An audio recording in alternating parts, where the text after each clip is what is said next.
J'ai du public aujourd'hui, j'ai du public.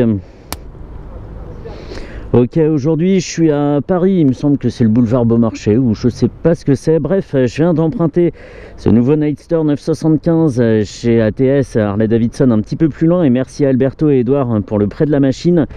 Ici elle est en version A2, donc elle fera pas 89 chevaux à 7500 tours, elle en fera que 47,5, mais c'est pas plus mal, hein. Ça me place dans la position d'un jeune conducteur et je trouve ça toujours intéressant, savoir si quelqu'un qui veut débuter dans le monde Harley peut prendre en main cette grosse machine, parce qu'elle est quand même assez grosse, hein, même si elle est plutôt ramassée, ça reste une machine assez imposante. C'est peut-être le noir qui fait ça, cela dit. La fiche technique, on y va, elle fait 221 kg, puisqu'on parle de facilité, ça va, elle est plus légère que sa devancière. À l'avant, on a un disque de 301 mm de diamètre avec un étrier 4 pistons sur une jante de 19 pouces avec un pneu Dunlop D401F spécial Harley Davidson. Il fait 100 de large, hein. On est bien loin des dimensions monstrueuses du pneu du Sportster. Ici, il fait 100 de large et pas 160. On verra si ça facilite le guidage de la machine. Je l'ai dit, elle fait 221 kg. On a donc ce V-twin de 975 cm3 ouvert à 60 degrés, comme ça je suis très exhaustif. Et ce V-twin, on a toujours cette asymétrie de design. Là on a le joli côté très travaillé, très joli, très lisse, et de l'autre côté on a la partie technique, on est un peu en coulisses. Ici on a des petits fils, des petites durites, des vis, tout ça. C'est un peu dommage, je trouve que ça nous donne, cela dit, une jolie vue sur la courroie, et ça c'est bien, j'aime beaucoup les transmissions par courroie. On a une contenance de réservoir de 11,7 litres, et ça sert à rien que je monte le réservoir, vu que ça, ce n'est qu'une coquille vide. Le réservoir est sous la selle, on a d'ailleurs la serrure ici pour ouvrir la selle et faire le plein de carburant. 11,7 litres de réservoir. Qu'est-ce qu'on peut dire d'autre à l'arrière? On a une jante qui paraît pas grosse parce qu'elle ne l'est pas, c'est une jante de 16 pouces avec un pneu de 150 de large, et le disque arrière est un disque de 260 mm avec un étrier Brembo simple piston. D'un point de vue freinage, on est exactement sur la même chose que pour le Sportster. C'est étonnant pour une machine qui est un petit peu plus légère, c'est tant mieux, hein, quelque part. Ça c'est pas très heureux, la petite gaine dans la sonde lambda qui va pas jusqu'au bout. Bref, elle est très jolie, je la trouvais très moderne, presque trop moderne. Et en fait, en la comparant à ce qui était avant le Sportster, en fait, ce qu'on appelait le Sportster et Sportster 48, ben on retrouve la même chose, les mêmes formes à l'arrière, garde-boue, le sabre à l'arrière. Ce que j'appelle le sabre, c'est cette partie-là, là, je sais absolument pas comment ça s'appelle, un support, enfin bon, bref, c'est une partie du cadre. Et à part le moteur et la forme du faux réservoir Peanut qui a un petit peu évolué, qui s'est un peu modernisé, bah finalement cette machine elle garde l'esprit des Harley d'avant, hein. Il n'y a pas eu de gros changements. Et je ne l'ai pas dit, et avant d'oublier, je vais le préciser, elle coûte 15 200 €. C'est un petit peu plus de 1000 € moins cher que le Nightster, justement, pour une machine qui développe quand même 30 chevaux de moins, hein. Là on a 89 chevaux, et sur le Nightster on en a 89, 119, ouais non je sais plus, ouais c'est ça, non c'est ça, ouais on a 121 chevaux je crois sur le Nightster. Mais bon, c'est pas pénalisant d'avoir que 89 chevaux, et ici on en a même encore moins puisqu'on a 47,5. Merci. Et ça passe pas sous les rétros, bouge pas, merci. Donc les rétros ne passent pas sous les rétros, même des camionnettes, c'est dommage pour une machine qui est basse. Mais bon, c'est vraiment parce que j'abuse, hein, niveau faux filage. Et comparé au Nightster, puisque je le remarque, hein, je suis en train de le regarder, même si ça sert à rien vu qu'on fait du sur place, on n'a pas le compteur TFT rond. On a un compteur à aiguille avec un compteur de vitesse qui fait un demi-cercle sur le dessus, gradué jusqu'à 220. Et en dessous, on a un petit écran cristaux liquide qui résume pas mal d'informations. On a une grosse jauge à essence. Donc ça, c'est très bien. Un très gros luxe que j'apprécie toujours. C'est juste valeur. Pour être tombé en panne d'essence avec des machines, bah, c'est toujours appréciable de savoir où on en est de son plein. Surtout avec 11,7 litres de réservoir. Parce que je me souviens de mon premier essai de 48 où je suis parti de la concession et le voyant d'essence était allumé. Il n'y avait pas de jauge à essence à cette époque et le réservoir Peanut faisait 8 litres. Et donc bah, quand tu as le voyant d'essence qui est allumé et que tu n'as que 8 litres d'essence dans un réservoir plein, quand même tu flippes un petit peu quoi. Donc ça c'est vraiment un très gros confort. Et on a donc des modes de conduite. Là je suis en mode road, on a le mode pluie et on a le mode sport. Je sais pas si le mode sport ça sera pertinent de l'utiliser étant donné qu'on est sur une version A2. On verra un petit peu plus tard, peut-être pour une petite insertion sur autoroute, pour se faire plaisir. Et jusqu'à présent le guidage est génial, il n'y a aucune retenue entre guillemets du pneu avant, on force pas pour tourner, elle est très très légère sur les commandes. La position est bonne, hein. J'ai pas les jambes en avant, mes tibias sont pas au droit de mes genoux non plus, on a la jambe très très légèrement pliée et ça donne une position de conduite naturelle avec un dos bien droit et des bras qui sont écartés à niveau d'épaule. Donc ça c'est parfait, on est bien, on est bien. Je regarde un petit peu tout.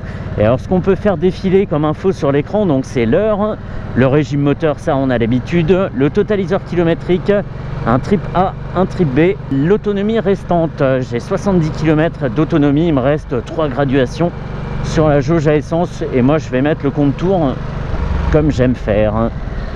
Et alors ce qui est marrant, c'est que Harley ne semble pas décidé sur ses boutons de clignotant. Il semble pas arrêter dans son choix puisque là on a le bouton de clignotant simplement sur le commodo de gauche pour faire gauche et droite, alors que sur pas mal de modèles on a un bouton à droite et un bouton à gauche et que le bouton à droite est très très chiant à activer sans mettre de gaz. Et on a un moteur, je le remarque aussi ici, hein, comme j'ai été arrêté, on a un moteur qui est beaucoup moins brut, qui est beaucoup moins rugueux qu'auparavant, hein. Ce moteur il est dérivé du bloc 1260 et on a vraiment quelque chose de moderne. Alors on y perd un petit peu, oui c'est vrai, on y perd un peu en authenticité, même si j'aime pas trop tomber dans ces clichés là. Mais c'est vrai que quand on démarre, on n'a pas une machine qui s'ébroue et qui voilà, qui se met en route, qui commence à vivre. Et là on a une machine qui se rappelle à nous parce qu'elle fait un petit bruit, elle ronronne tranquille, c'est super sympa. Mais vibration, c'est très très bien filtré, c'est très très bien géré. Et on a une machine tout à fait moderne. Et encore une fois, j'aime pas du tout tomber dans ces travers là, mais je suis obligé de le remarquer. Ça c'est un petit peu long, ça fait une boucle un peu disgracieuse. La durite de frein et la gaine du capteur, du compteur, j'imagine, fait une petite boucle. Moi je l'aurais fait venir par le dessus de la fourche et tomber comme ça au droit du disque. En fait ce qui est gênant, c'est que quand on conduit on voit ce qui dépasse là, et moi ça me donne l'impression que quelque chose s'est débranché et vole un peu au vent quoi. Voilà, jusque là, et je me mets vraiment dans l'esprit d'un débutant. On n'a pas toute la difficulté qu'on peut avoir sur d'autres modèles de Harley, la Road Glide, la Street Glide, la Softail Heritage classique par exemple. C'est pas de poids à gérer, les masses sont très très bien réparties, on sent des masses assez basses. Et voilà, le voyant d'essence vient de s'allumer, donc c'est bien, ok, il reste 68 km. Donc on a une machine facile à prendre en main, même pour quelqu'un qui n'en aurait pas piloté beaucoup, hein. Je me mets vraiment à la place d'un tout nouveau conducteur qui sortirait de la moto-école et qui prendrait en main cette machine, même si c'est un peu difficile, hein. Pour moi ça fait quand même 8 ans que j'ai mon permis, mais il n'y a rien de dépaysant, il n'y a rien de dépaysant, mais dans le bon sens du terme, hein. Je dis pas qu'elle a tout perdu de ce qui fait d'elle une Harley, loin de là, vraiment loin de là. C'est juste pour les bons côtés, c'est une machine facile à prendre en main, elle est facile à débéquiller. La béquille même ne file pas de sueur froide quand on la pose au sol. On n'a pas l'impression qu'elle va se replier, chose que je déteste avec les autres Harley. On n'est jamais sûr qu'elle soit bien poussée à fond. Bref. Donc voilà, ça c'est une machine vraiment super facile. Elle part pas brutalement sur le point de patinage, on n'a pas de difficulté à doser les gaz. Je suis même sûr et certain qu'elle est très sereine sur le mouillé. Comment je peux le dire? Je sais pas, un petit pressentiment comme ça. On va changer les modes de conduite. Là je vais passer en mode sport, je suis passé en mode sport. C'est différent effectivement. C'est là que je me rends compte qu'en mode route on avait une réponse démultipliée à la poignée, et là on a quelque chose d'un peu plus nerveux même sur ce modèle A2. Allez.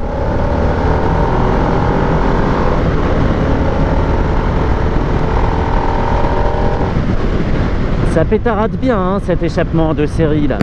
C'est chouette, c'est chouette. Et ils ont vraiment bien fait ça.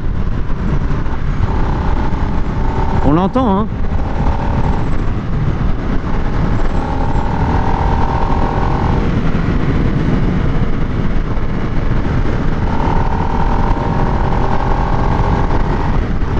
Et il y a aussi un indicateur de rapport engagé, je ne l'ai pas dit, c'est une boîte 6.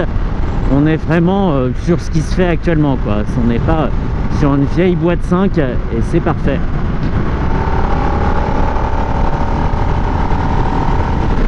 Allez, on va profiter de cette petite ligne droite pour regarder tout de suite les tarifs d'assurance de ce Nightster 975 avec mon partenaire Harley Assurance. On regarde ça tout de suite et moi je reviens dans une quinzaine de secondes.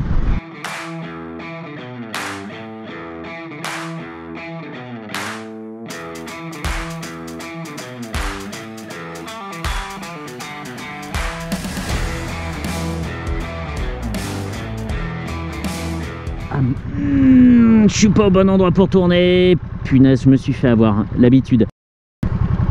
Est-ce qu'on peut dire que j'ai conduit une Harley? Finalement, qu'est-ce qui fait d'une Harley une Harley? C'est... Ouais, je pense que c'est effectivement, ça reste une Harley, même si de toute façon on est obligé de rentrer dans l'ère de la modernité hein. Mais il y a vraiment tout ce qu'il faut et avec cette facilité en plus, je pense qu'ils ont fait, je sais pas trop comment, mais on voit quand même des matériaux un peu plus légers qu'avant, des choses un peu moins brutes de fonderie sur tout ce qui est pédale, levier, les choses comme ça, et ça rend la vie du conducteur un petit peu plus facile, faut bien l'avouer. Elle vibre moins, hein, c'est vrai, on sent pas de couple de renversement ou quoi, mais ça reste une Harley, c'est vivant comme une Harley et vraiment je suis pas déçu du tout. Bon bah on dirait que je vais aller là, hein, c'est pas grave.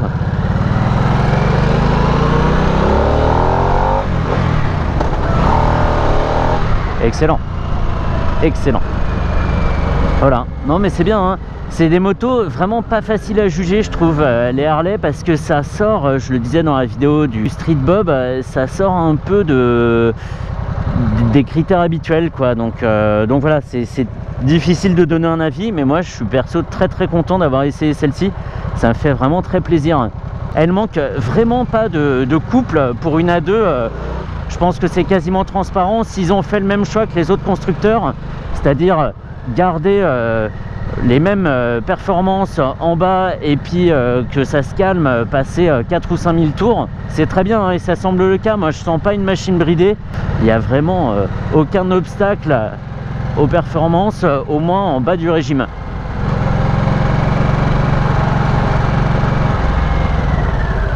Et ça freine.